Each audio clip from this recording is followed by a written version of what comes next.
Now, I mean, Matthew said, I've talked to Professor Morandi a few times, and I watched him on the airwaves in the last few days, getting increasingly angry watching him, because he is just a ludicrous individual who comes out and constantly defends the indefensible when it comes to that Iranian regime, and has very close contacts with the rulers of Iran. But, you know, it's an interesting thing that in between all the attacks he was spewing about me, the fact that he's sitting there now in a media building, by the sound of it, which he's been told to evacuate, this is getting very serious and very real, isn't it, for people in Iran?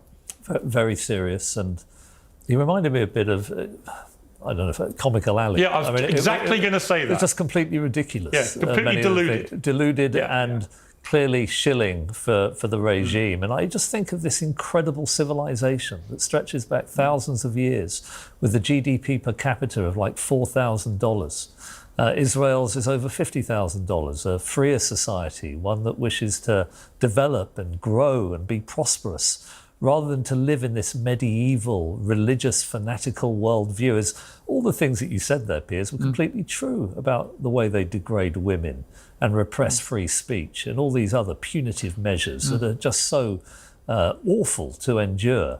One thing I'd throw in, though, is I agreed with the previous speaker on the panel who said that the Afghanistan war was a mistake. Would have been better not to have gone in. I think that's a fair counterfactual analysis. I actually was against the Iraq war too.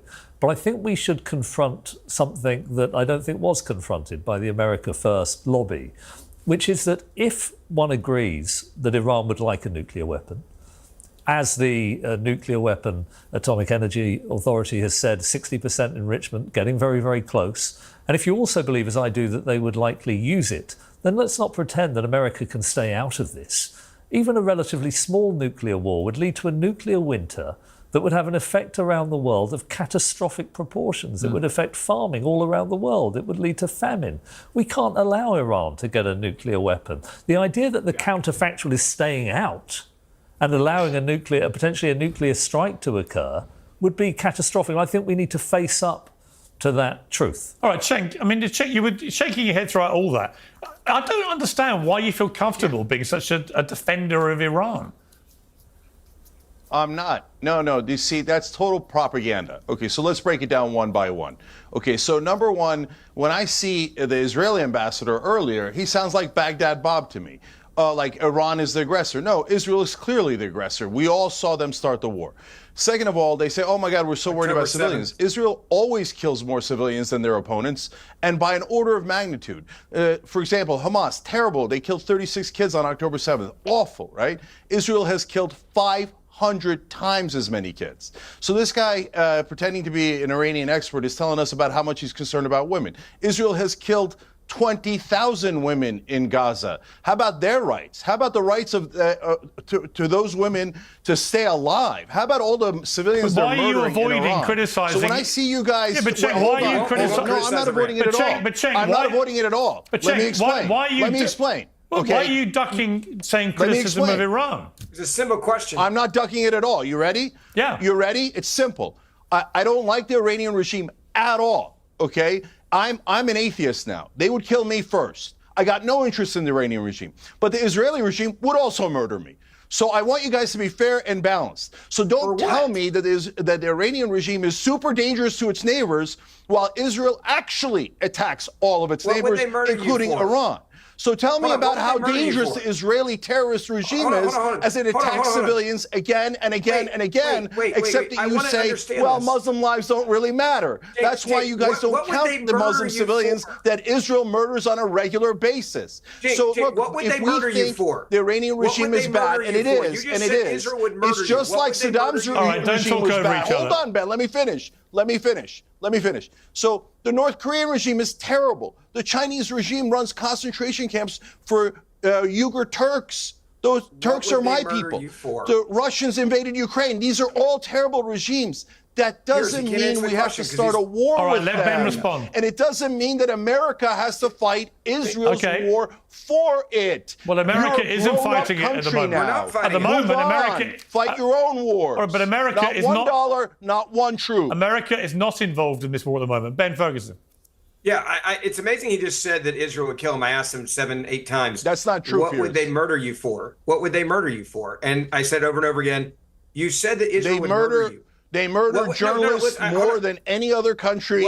So they you're telling murdered me right more now, journalists than World War I, World War II, Vietnam, and Afghanistan combined. Let me be clear. They murdered more journalists than all other conflicts in the world combined. They murdered Muslim Americans, 12 of them. And America does not defend American citizens in the occupied territories. All right, Cenk, let him speak. Murders Americans all the time, and America never defends us. This is the problem. When you say things that are this egregious, everyone watching around the world is going to look at this and say, this guy is an idiot because you didn't answer the question. You said that Israel would murder you right now. ChatGPT, look it up. Israel has murdered more journalists than all other conflicts in the world combined. I'm asking you personally. You said they would murder you now. I'm not going to let up on this. What would they murder you for? You're telling me right now that you think Israel wants to find you and kill you right now where you are? No. If I go to Israel, you you're said full of crap. Go to Israel. If I go to Israel, Israel would almost certainly murder. IDF already wrote my name on a bomb. It's not like they're hiding it. And they murder journalists more than any other country. In fact, all the other countries combined. That's a literal fact. And they murder Muslim Americans, 12 of them.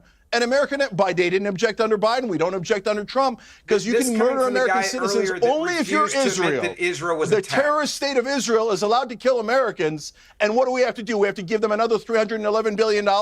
We have to start another war for them like Iraq and spend $2 trillion. Why do the American people owe Israel hundreds of billions of dollars? Why do we owe them more wars? All right, let Ben respond. Dead American soldiers. Let We Ben don't owe respond, them anything. Don't talk over each other. Give me the $300 billion back. Give me the $300 billion back. Respond. You owe us. I don't owe you. And Ben, you're supposed to be an American, not an Israeli. Look at me and Jack. Me and Jack don't agree on anything else. But we agree that we should serve America. I say Americans first, not Israelis. Stop the wars. Let me say this. Look at MAGA. Okay, here's what Let Ben speak, Jack. Number one. Green, Steve Bannon, all states stop the war. All We right. didn't ask for war. Ben, Here's the left Ben and the right speak. uniting, saying we don't want war. Cenk, let Ben speak. Number one, my foreign policy has changed drastically from after 9/11. I don't think we should go into Iraq. Afghanistan, if I could have a redo, I would change what I thought about that. I've said that very clearly for years now on TV.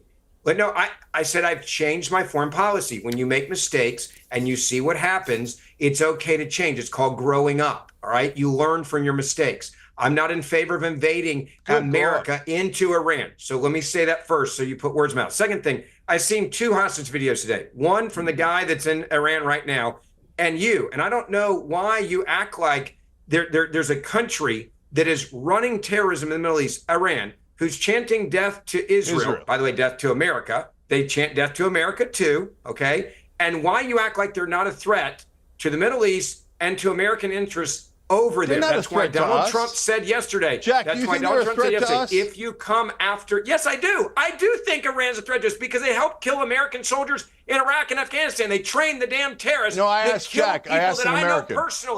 That I know personally. I know people that died serving their country in Iraq and Afghanistan.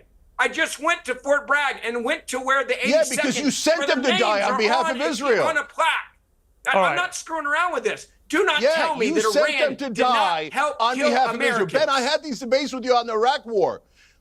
I had these debates with you on the Iraq War. You were 100% wrong then. You're 100% wrong now. You sent American kids to die there on behalf of Israel then, and you want to send American kids to die on behalf of Israel. Let me bring in. All right, Jack, I disagree with you on everything else. But let me bring in Jack. Speak up here. Let me bring in Jack. Jack, final word to you.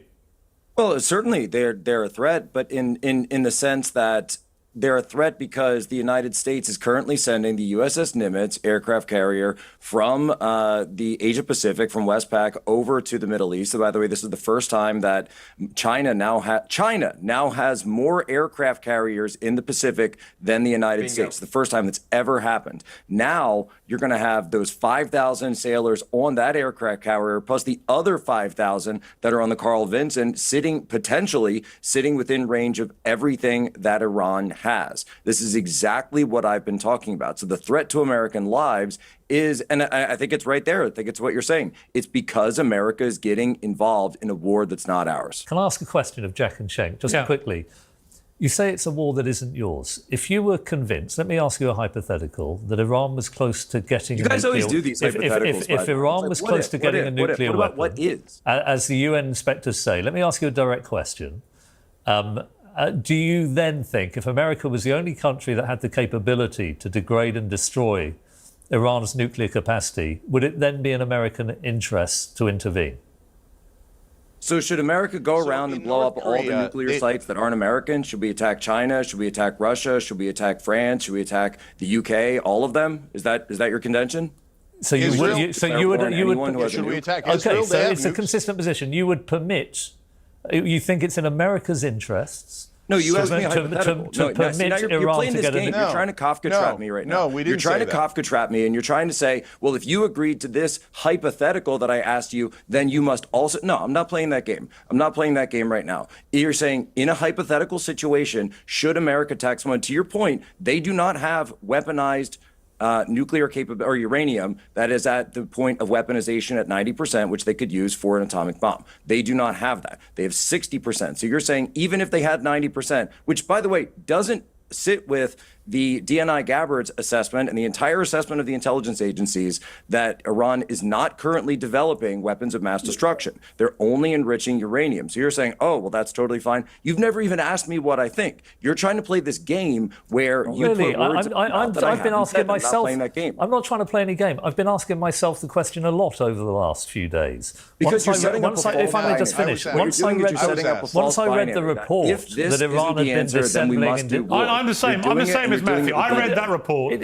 I read that report, and what was crystal clear from that report is that there have been constant lies and obfuscation from the Iranian regime in relation to the nuclear program. From the Israeli regime. Clearly, they believed that they were being lied to in their ability to report properly about what was going on. They also believed that uranium enrichment was now at a level where it was quite likely and possible that Iran could have a full nuclear bomb imminently, weeks, months, whatever that period may be. And in that circumstance, I took a view, in a way that I'd be very critical of the Israeli government for what's going on in Gaza at the moment, but I took a view that if you are Israel right now and you have Iran with the atomic agency saying they are getting perilously close to being able to create a nuclear bomb, nonsense. That is a time where you may decide that is a time to stop them. And that appears to be I think diplomacy what is they're trying possible. to do. I think But I've got to leave it there. Right We've run out of time, guys. I'm sorry. I was asked a Diplomacy has question. not been tried This here. is the same lies that Israel fed us about weapons of mass destruction in Iraq. All right. The same hypotheticals. Oh, what if Iraq has weapons of mass destruction? Oh, here's fake intelligence telling you that Iraq has weapons of mass destruction. This is not fake intelligence. This is how from the atomic Israel lied us agency. into a war before. And then they always do hypotheticals like, oh, what if the Palestinians say that we don't have a right to exist? No, the Israeli cabinet has voted that Palestinians don't have a right to exist. Okay. All their hypotheticals are what Israel actually does. I've What got to if leave it Iran there. has a nuke? Israel actually has a nuke. Okay. Israel is the most aggressive country and the most likely to use a nuclear weapon.